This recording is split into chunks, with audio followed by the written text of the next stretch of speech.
So as you all know by now, Daiya has been bought out by Otsuka Pharmaceutical Company, which is a company from Japan that does test on animals.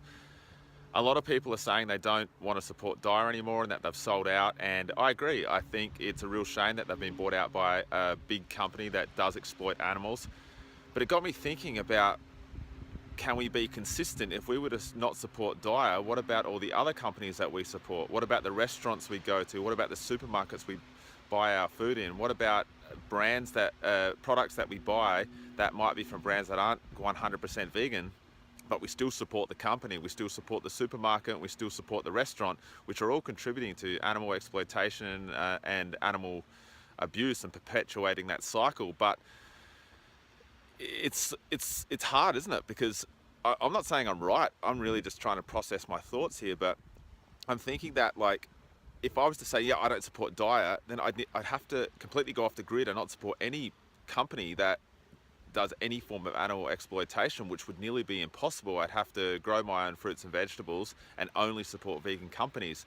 And that's not realistic. So that's the way I see it. And again, I'm not saying I'm right.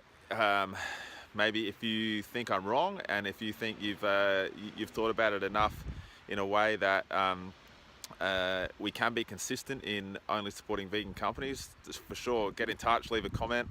But this is how I see it, and I'm not saying like I'm going to go out of my way to buy Daiya. I buy plenty of other vegan cheeses. It's not like something in my staple week-to-week diet, but it's definitely something that I wanted to touch base on and just ask everyone if you can be consistent by boycotting one company but supporting many others. The catch-22 really for me is the fact that if we support these brands, no matter who owns them, it means the demand for those brands gets bigger, and the bigger the company that the brand is with means that these products are more readily available and easily accessible, and make going vegan and being vegan a hell of a lot easier and more affordable. So let me know what you think. Leave a comment below.